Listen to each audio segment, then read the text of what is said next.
Le président de la République démocratique du Congo, Joseph Kabila, était ce matin devant le Congrès congolais. Objectif, présenter l'état de la nation à la représentation du peuple pour le compte de l'année 2016. Un exercice qui a été diversement apprécié, exercice qui a duré pratiquement 45 minutes. Un discours qui a tenu compte de plusieurs aspects, notamment son bilan à la tête du pays, sans oublier les questions politiques, notamment, et son bilan également à la tête du pays, comme je l'ai dit à l'instant. Eh bien, ce soir, nous vous proposons de revisiter ce discours de Joseph Kabila devant le Parlement et le Sénat. Mesdames et messieurs, bonsoir, bienvenue. Merci de prendre place autour de ce plateau spécial. Je passerai les 26 prochaines minutes consacrées à cette émission avec Eman Rodrigue Amega. Eman, bonsoir. Bonsoir à vous, Chidéry Carlos Sessou, et bonsoir à tous. Eh bien, je serai également avec Sidouane Aonoga. Sidouane, bonsoir. Bonsoir Sidéric, bonsoir à tous. Eh bien, je l'ai dit tout à l'heure, le président congolais Joseph Kabila, président de la République démocratique du Congo, s'est prononcé ce matin, Sidouane Aonoga. Est-ce que, au regard de ce discours tenu ce matin, est-ce que vos attentes ont été comblées?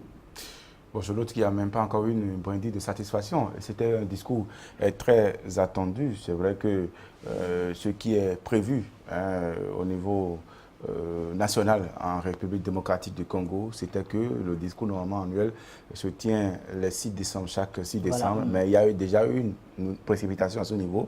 On ne comprend pas pourquoi le président lui-même a décidé de délivrer ce discours donc, à la nation. Maintenant, 45 minutes, vous l'avez dit, 45 minutes de discours, je note seulement que ça a été un discours très vide, un discours vague, parce que, vous pensez vague, puisque le président Joseph Kabila, juste là, on n'a pas une idée claire sur son avenir politique, s'il restera au pouvoir ou pas. Mais on a noté tout de même que dans son discours, d'abord, au premier abord, il a beaucoup plus insisté sur l'aspect économique. Pour lui, tout a marché. Il y a une stabilisation économique. C'est-à-dire qu'il s'est établi beaucoup plus sur ses 15 années de gestion. Ça dure depuis 15 ans. Le kabilaïsme, donc, en République démocratique du Congo, il est donc au pouvoir depuis 15 ans. Donc, après le départ éternel de son papa, de son père, il faut le dire comme Kabila, ça, Laurent Désiré et Kabila. Donc, 15 ans déjà de gouvernance, il trouve qu'il y a une stabilité et une stabilisation économique également. Du côté politique, il a dit que tout marche bien. C'est comme si en RDC, tout baigne malgré donc, la crise qui secoue, qui a secoué ou qui continue de secouer. Parce qu'on le dit toujours, pour lui, c'est que la crise est terminée et il fallait donc passer à autre chose. Mais je pense que il est passé à côté de l'essentiel. Il n'a vraiment pas abordé les questions sur lesquelles moi je l'attendais personnellement, à savoir est-ce qu'il va rester au pouvoir, est-ce qu'il est prêt à partir si on arrivait donc à élire quelqu'un d'autre à la tête du pays, c'est-à-dire à la tête de la RDC. Il n'a pas répondu à cette question, mais on a compris finalement qu'il est venu prêcher pour sa paroisse. Pour Joseph Kabila, voilà. Tout est rose. Pour Joseph Kabila, c'est qu'on a eu à faire ce qu'on doit faire. Ça veut dire qu'on peut demander au peuple de renouveler cette confiance donc à l'homme. Moi, je pense que le faire, c'est un crime parce que juste là, je ne vois pas véritablement les choses bouger. Je ne vois pas, enfin, pour l'instant, est-ce que les lits ont été bougés? Oui, mais pas dans le sens normal des choses. Et on retient, il reste beaucoup de choses à faire. Et on retient que tout n'a pas été dit également ce matin. Oui, il y a des on va également écouter l'avis de Eman Rodrigue Amega. Est-ce que vous, au moins, vos attentes ont été comblées, Eman Rodrigue Amega? Écoutez, Chidéry Carlos Sessou, par rapport à ce discours du président Joseph Kabila, je n'attendais substantiellement rien je vais dire rien de tout ce qu'il a dit en fait aujourd'hui. Je m'attendais à ce qu'il le dise parce que je n'entrevoyais pas le président Joseph Kabila venir défendre un bilan mitigé. Il ne pourra jamais dire que son bilan est mauvais, qu'il a fait que de mauvaises actions donc, à la tête de la RDC. Pas du tout. Donc il n'a fait que défendre sa paroisse, ce qui est normal. Et donc ce que je retiens dans ce discours, donc un peu comme Sidouane Aonoga, c'est un discours vague, un discours vaseux, un discours qui à la limite est en trompe-l'œil. trompe-l'œil parce que lorsqu'on voit tout ce que le président Joseph Kabila a peint donc, à travers ce discours, on se rend compte qu'en RDC, pour celui qui ne connaît pas la RDC, s'il lit à travers ce discours du président, il va lire à travers ce discours du président Joseph Kabila, un pays où tout va bien, voilà. Un pays où tout marche, un pays où la stabilité économique est palpable, un pays où il n'y a aucun malaise social. Alors que ce qui est palpable aujourd'hui en RDC, ce que tout le monde constate aujourd'hui en RDC, c'est qu'il y a un dialogue politique, c'est qu'il y a un malaise social. Il y a eu un dialogue politique qui a eu lieu, mais qui n'a pas réussi à fédérer toutes les énergies autour d'un idéal commun. Ils n'ont pas réussi à trouver un consensus. Donc, c'est ce qui est clair aujourd'hui en RDC. Et que le président Joseph Kabila arrive à peindre une RDC où tout marche, franchement, moi, d'ailleurs, je ne m'attendais pas à ce qu'ils disent le contraire. Donc, il n'a fait que rester dans les intentions que je lui avais prêtées. Et donc, ce qu'il faut dire véritablement, Chidéry Carlos, ce qu'il faut dire, c'est que ce discours est un discours en trompe-l'œil. C'est un discours qui ne reflète pas justement ce qu'est la RDC aujourd'hui. Parce qu'on l'attendait, moi je l'attendais déjà sur le premier point, c'est-à-dire la nomination d'un nouveau Premier ministre, ce que tout le monde attendait d'ailleurs. Le nom qui finalement se fait désirer. Le nom qui finalement se fait désirer parce que, souvenez-vous, donc dans les conclusions issues du dialogue national en RDC, sous l'égide du facilitateur de l'Union africaine, Edem Kodjo, il était dit donc, que M. Kabila va nommer un nouveau Premier ministre. Et donc, ce Premier ministre sera issu donc, de l'opposition qui a pris part au dialogue national. Et donc, cette opposition représentée, cette frange de l'opposition, j'allais dire représentée par Vital Kamerhe de l'Union pour la Nation congolaise, UNC. Donc, on attendait véritablement le nom donc, du Premier ministre aujourd'hui. D'ailleurs, je vais revenir sur l'anticipation de ce discours. C'était un discours comme Sidoine l'avait évoqué tout à l'heure, qui se fait les 6 décembre, mais il a dû anticiper sur ce discours à cause du malaise social qu'il y a dans le pays. Donc c'est déjà asymptomatique du fait que rien ne va en RDC. En tout cas, peut-être qu'on dit rien ne va, c'est peut-être trop dire, mais beaucoup de choses ne vont pas bien en RDC. Donc comme je le disais, je vais reprendre le fil donc, de mes idées. Il y a le Premier ministre qui se faisait désirer. Donc il n'a pas donné le nom du Premier ministre, il a renvoyé tout le monde à une date ultérieure. Vous avez un Joseph Kabila qui dit qu'il va respecter la Constitution dans toutes ses dispositions. Tout à fait. Mais avant d'en arriver là, Eman Rodrigue-Amegan, mais le processus a été quand même enclenché. Sidoine Aonoga, il y a le Premier ministre, l'ancien désormais, qui a démissionné. C'est déjà un début pour la nomination d'un nouveau Premier ministre, n'est-ce pas? Bon, c'est vrai que c'est un début parce que juste après, il a commencé avec la consultation, mais il faut seulement notifier, puisqu'on parle donc de son discours, que c'est le format classique. C'est-à-dire que, bon, il fallait présenter un discours à la nation et il l'a fait. Joseph Kabila l'a fait. Vous voulez un discours de moi en tant que président de la République et je dois à tout moment vous satisfaire. Ce qui a été fait. Donc, moi, je pense qu'en 45 minutes, on ne finira jamais. Hein, on ne finira pas d'en parler en 45 minutes. Il n'a même pas convaincu un poulet congolais. Il n'a pas convaincu un poulet congolais il a quand même reçu la félicitation, enfin, les félicitations plutôt de tous ceux qui étaient dans la salle aujourd'hui. En tout cas, à un moment donné, moi, je voyais des députés, des parlementaires tam-tameurs, c'est-à-dire qui manifestaient leur ras-le-bol en étant, bien entendu, en contact avec les tables et les bancs en fait, sur lesquels on les trouvait, les bancs beaucoup plus sur lesquels on les trouvait. C'est-à-dire quoi? C'est-à-dire qu'il y a toujours un mécontentement, même si, par un moment, vous l'avez dit, il y a des félicitations adressées à l'homme, mais il y a toujours de mécontentement parce que, et là, il faut notifier qu'au passage, il a jeté des pics envers l'opposition radicale. L'opposition radicale ou l'opposition tout court, on va le dire comme ça. Et il a aussi parlé du respect strict de la Constitution. Et là, moi, je pense que c'est ce qui doit créer maintenant beaucoup plus de supputation, beaucoup plus de suspicion aujourd'hui quand il parle du respect de la Constitution. Encore que la Constitution est déjà violée. Quand on dit, 18 décembre, il n'y aura pas élection présidentielle en RDC et qu'on renvoie tout en avril 2018, ça veut dire que la Constitution est déjà violée. La Cour constitutionnelle a autorisé ce report après, bien évidemment, la demande premier faux pas. C'était le premier faux pas de la Cour Aujourd'hui, constitutionnelle. toujours à propos de son... Même s'il a reconnu, il a salué la commission électorale. Bon, il faut comprendre tout cela, hein, quand le président salue la commission électorale. Au cours de son bilan ce matin, le président congolais, enfin, quand il abordait la question de son bilan, parce qu'il a bien voulu commencer par là, l'aspect économique, mais il a oublié le climat sociopolitique dans le pays. La RDC aujourd'hui, il n'y a pas du tout un calme dans le pays. Pas du tout.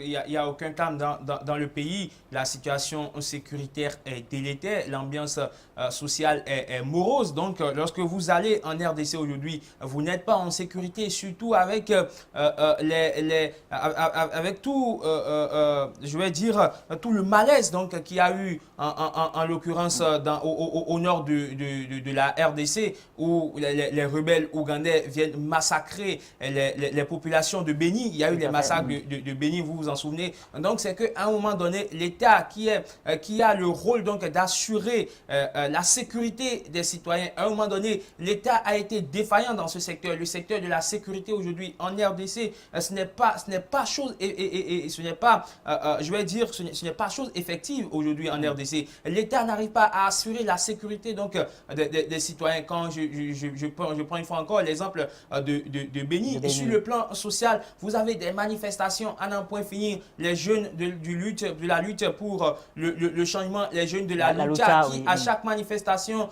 sont zigoués, qui, à chaque manifestation, sont embastillés. Est-ce que quelque part, l'opposition n'est pas également à la base de tout ceci? Est-ce que l'opposition est obligée de sortir et de manifester? Écoutez, la situation en RDC aujourd'hui est à un point culminant, à un point où si l'opposition n'arrive pas à véritablement s'exprimer, si l'opposition n'arrive pas à toucher des points sensibles à travers des marches ou à travers des sit-ins, le président Joseph Kabila ne va pas les écouter. Et sans doute c'est parce que la voie pacifique a été bloquée ou la voie pacifique était sans issue que l'opposition a dû recourir au chemin du macadam, a dû commencer par battre le macadam. Donc, je dis aujourd'hui, la RDC, la situation socio-politique est délétère. Vous avez vu les élections qui ne sont pas tenues à bonne date. Et je retiens donc cette phrase du président Kabila. Il dit exactement ceci, je cite, « Notre défi demeure la consolidation de notre démocratie.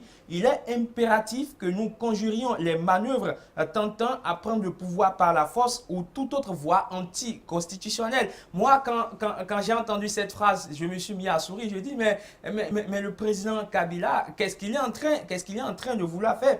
Parce que selon lui, la démocratie va bien et donc il y a des gens qui veulent prendre le pouvoir par la force ou par la voie anticonstitutionnelle. Je n'arrive pas je n'arrive pas à comprendre donc cette phrase de... Ce qui est bizarre, c'est qu'il a été applaudi. C'est qu'il a été applaudi. Et voilà, ces applaudissements, moi, m'ont laissé perplexe. À un moment donné, je me suis trouvé dans une impasse. Je me suis demandé si ce sont des huées de la part des gens qui sont dans la salle ou ce sont des félicitations de ceux qui étaient présents. Donc, on était donc aux frontières d'une expression de ras-le-bol. Voilà. Il faut même pas servir ces félicitations. On était aux frontières d'une expression de ras-le-bol et de félicitations. Et donc, moi, à un moment donné, j'ai vu des gens quitter la salle. J'ai vu des gens quitter la salle bien avant le président Joseph Kabila. C'est déjà synonyme de ce que le discours du président Joseph Kabila n'a pas pu les convaincre. Et donc, quand on sait, Chidéry Carlo Sessou, que le Congrès, ce sont les représentants du peuple, ce sont des gens que le peuple congolais ont élu, le peuple congolais donc a porté donc pour défendre leurs intérêts. Donc, si ceux-là aujourd'hui arrivent à bouder le discours du président Joseph Kabila, c'est que d'une part, ils sont en train de traduire les aspirations ou les émotions du peuple congolais. Le citoyen congolais aujourd'hui souffre, le citoyen congolais aujourd'hui va mal. Il veut une stabilité politique, il veut une stabilité sociale. Voilà, ces frontières que vous avez évoquées tout à l'heure,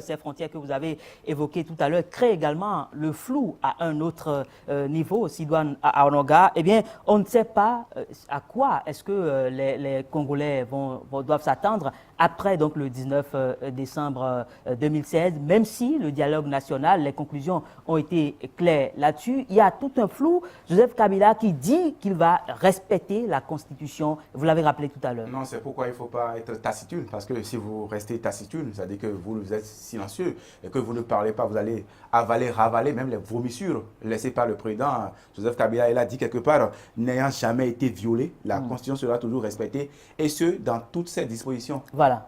Mais la Constitution n'est pas encore violée en RDC. C'est bizarre. Et c'est bizarre, c'est vrai que ça fait marrer, ça crée donc une hilarité, mais en même temps, c'est une honte. C'est une honte. Je pense que il faut être, à pas un moment, il faut être un sage. Hein, et Joseph Kabila, à un moment donné, a cessé d'être sage, même si elle a dit qu'avant même... Mais c'est déjà bien quand même de promettre que la Constitution ne sera pas violée. C'est ce que souhaite également l'opposition. Même si à chaque instant, la Constitution congolaise est violée. Et comment? Oui. On le dit, mais c'est d'abord ça, le report de la date de l'élection présidentielle. C'est d'abord une violation de la Constitution. Est-ce que ce n'est pas l'impasse qui pointe aujourd'hui à l'horizon, qui oblige le gouvernement à aller à ce niveau? Vous parlez de l'impasse. L'auteur de cette hérésie, c'est une seule personne. C'est qui? Joseph Kabila. C'est le président congolais. Qui promet aujourd'hui de respecter la Constitution. Qui promet aujourd'hui de respecter la Constitution. Bon, la Constitution, c'est vrai, il fallait dire quelque chose pour pouvoir rassurer le peuple congolais. Encore que le peuple congolais maintenant est éveillé, le peuple est éclairé. Est maintenant éveillé et doit veiller au grain parce que vous savez, c'est-à-dire que c'est comme s'il négocie en même temps son troisième mandat parce qu'il finit son second mandat constitutionnel, il devait partir laisser, même s'il incrimine beaucoup. En fait, des opposants aujourd'hui disent bon, il faut que ceux-là qui veulent tout arracher par la force, encore que c'est lui-même. Et si même je l'ai dit hier, je crois, sur ce même plateau, qu'il y a cette intention méphistophélique, il y a cette intention exécrable de l'homme qui ne veut pas partir. Il y a toujours cette intention parce qu'il veut afficher à tout le monde qu'il veut partir. Mais en réalité, il y a Anguille sous roche. Joseph Kabila ne veut pas quitter le pouvoir. Et justement, pour apporter de l'eau à votre moulin, Sidoine Onoga, et puis faire en même temps la question à Eman Rodrigue-Amegan, eh bien, au cours du week-end, Joseph Kabila, devant la délégation du Conseil de sécurité de l'ONU, a dit eh bien, qu'il va respecter la Constitution, mais c'est toujours possible donc de l'amender. Alors, est-ce que quelque part, il n'y a pas un contraste finalement? Plus qu'un contraste, il y a une dichotomie entre les propos de l'homme. Il dit devant donc la délégation de l'Organisation des Nations Unies qu'il va respecter la Constitution, mais que cette même Constitution est susceptible d'amendement. Et aujourd'hui, il dit que la Constitution sera respectée dans toutes ses dispositions. Ça traduit déjà le caractère en griffe peu sérieux de l'homme quand il affirme, donc, quand il dit... Même s'il y a une question essentielle, est-ce que le discours vient de l'homme lui-même? Et là, il faut se poser aussi la question. Attention, il y a toute une équipe derrière. Eh bien, il y a une équipe qui veut... Le fait est que c'est le président Joseph Kabila qui a lu le discours et en tant que tel, il doit être responsable du discours, contenu. Donc, on ne peut pas imputer la responsabilité à celui ou à celle qui a écrit ce discours. L'essentiel, c'est que c'est le président Joseph Kabila qui a lu ce discours et on lui colle le discours. Et donc, pour revenir à ce que je disais, on se rend compte alors que l'homme est versatile. Tantôt, il dit A, tantôt, il dit B. On ne comprend plus véritablement l'homme. C'est déjà les manœuvres donc, qui sont en cours. Il y a des tractations qui sont en cours pour pouvoir poser... Vous permettez, Sidoine, on va écouter rapidement. Pour pouvoir poser les jalons d'un troisième mandat. Parce que officiellement, et nulle part ailleurs, le président Joseph Kabila n'a jamais affirmé de manière solennelle qu'il ne sera pas candidat, qu'il ne va pas briguer un troisième mandat. Et justement, qu'est-ce qui explique ce jeu, je me permets de le dire, ce flou que le président congolais est en train d'entretenir? Il est en train d'endormir, de vouloir endormir le peuple congolais, la communauté internationale en disant que oui, nous allons respecter la Constitution, oui, c'est susceptible d'amendement. En fait, il est en train de jouer sur le lexique tout simplement.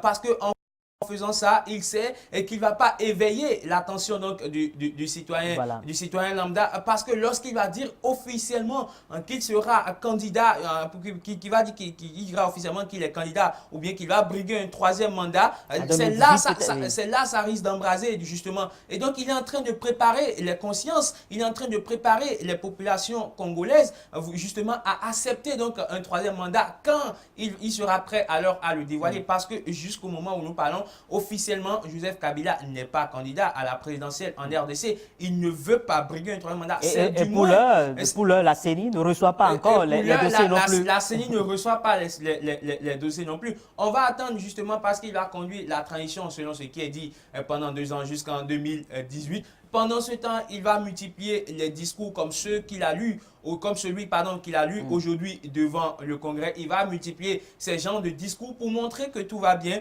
pour dire qu'on va respecter la Constitution, quand bien même on est en train de massacrer, de violer, de déchirer la Constitution aujourd'hui en RDC. Il va continuer par dire que tout va bien et imputer justement la responsabilité, parce que c'est ce que j'ai compris finalement de ce discours de Joseph Kabila. Il est en train d'imputer la responsabilité de ce qui ne va pas aujourd'hui en RDC à l'opposition conduite par Étienne. Pas seulement à l'opposition, parce qu'il a parlé et puis finalement, ça lui marche bien, Sidoine Aonoga.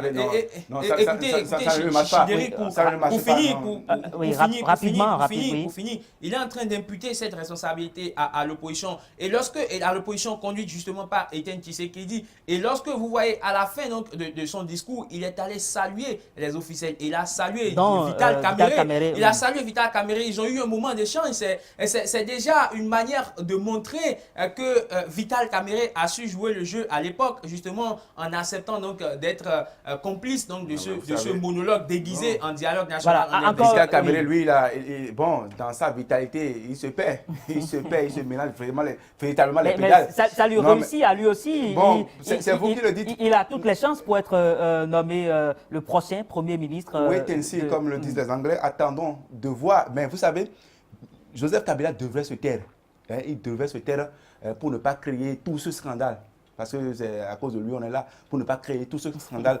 Parce que le scandale, c'est quoi? C'est qu'il a parlé plus du passé que de l'avenir à travers ce discours. Oui. Et c'est là le piège. Oui, tout à fait. C'est là le piège. Nous, on a besoin de savoir qu'est-ce qui va se passer demain. C'est-à-dire qu'après le 19 décembre... Surtout son avenir. Surtout l'avenir politique. Il n'a même pas parlé de ça. Il a fait le bilan. Il est venu faire le bilan. Discours délivré à la nation. On est censé revenir sur un certain nombre d'aspects, sur un certain nombre de choses. Qu'est-ce qui se passera après le 19 décembre? Qu'est-ce qui se passera en avril 2018? Est-ce que l'élection présidentielle ou bien les élections auront lieu tout court, donc en RDC? Est-ce que on peut garantir déjà la transparence à ce peuple? Mais il a oublié, il a occulté ces aspects, et pour lui, il fallait beaucoup plus faire le bilan pour dire que tout est rose, pour dire que tout marche bien, alors que ça cale en RDC, voilà. Rien ne marche. Encore la terre des ressources, en fait la terre des richesses, il fallait faire mieux. Moi, je pense que pour l'instant, il a échoué. Et au lieu de passer en classe supérieure, Joseph Kabila a échoué. Sidoine Aonoga, vous l'avez dit, nous sommes pratiquement à la fin de cette émission. Un dernier aspect sur lequel nous allons donc porter des analyses, c'est notamment le nom du Premier ministre qui se fait désirer. Enfin, finalement, on n'a toujours pas le nom, on l'a déjà dit évidemment dans cette émission. Alors, Emmanuel Digamegan, à votre tour, qu'est-ce qui explique toujours ce retard? Parce que depuis lundi, on devrait avoir ce nom. Et vous allez en même temps profiter pour dire votre mot de la fin. Écoutez, ce retard, c'est que les tracassions sont toujours en cours dans les coulisses. Qui de Vital Kamerhe ou de sa bande ou de quelqu'un de sa bande, justement, ceux-là qui ont eu à participer au dialogue national en RDC, qui est-ce qui sera le prochain Premier ministre? Justement, les tracassions sont toujours en cours. Lorsque Vital Kamerhe sera nommé Premier ministre, ce sera la chose la plus normale. Ce sera la chose la plus normale. Parce que quand bien même la bande à Étienne Tshisekedi, l'opposition conduite par Étienne Tshisekedi a boudé donc, le dialogue national, il y a Vital Kamerhe justement qui est resté jusqu'à la fin. Et ce serait normal, ou ce serait chose plutôt normale que ce soit lui. Et c'est d'ailleurs ce qui se trame. Lorsque vous interviewez n'importe quel Congolais, il vous dira justement que ce sera sans doute Vital Kamerhe, parce que c'est lui qui a su jouer le jeu jusqu'à la fin. Il est aujourd'hui le favori. Il est aujourd'hui le favori. Et pour finir, on retient, ce sera mon dernier mot d'ailleurs sur ce plateau, on retient de ce discours de Joseph Kabila que c'était tout simplement du dilatoire. Mais il faut dire que ça sera un grand point. Sinon, si vous voulez, un gros point qui sera marqué par Joseph Kabila s'il nomme un Premier ministre qui ne soit pas Vital Kamerhe, je vous assure. Maintenant, est-ce qu'il va avec les discussions, actuellement les consultations, est-ce qu'il pourra réussir le coup? Est-ce qu'il pourra nommer quelqu'un d'autre? Mis à part Vital Kamerhe, c'est là la grande interrogation. Mais je retiens que c'est un discours de plus, hein, c'est un discours de plus, loin d'une bombe. Ça a été juste du dilatoire, comme l'a dit tout à l'heure Herman Amenga, mais c'est Joseph Kabila lui-même qui entretient des tumultes. C'est quand même l'anathème, la malédiction des tumultes, parce que c'est lui-même qui attise, qui allume et qui attise la flamme brûlante et qui pousse même les opposants à réagir. Et moi, je pense que, en tout cas, l'enjeu ici, c'est d'abord la RDC et puis après l'Afrique. Normalement, il fallait prendre du recul pour avancer et pour mieux avancer. Et moi, je pense qu'il faut un repenti formel au niveau de Joseph Kabila pour que les choses puissent changer. De toutes les façons, c'est toujours l'impasse en République démocratique du Congo. L'opposition dite radicale n'est toujours pas d'accord avec tout ce qui se passe. Joseph Kabila fonce quand même droit pour l'atteinte de ses objectifs. Nous, on reste là, on suit l'actualité congolaise pour vous, mesdames et messieurs, vous qui avez consacré un peu de votre temps si précieux à cette émission. C'est déjà la fin. Merci de nous avoir suivis. Bonne soirée à tous.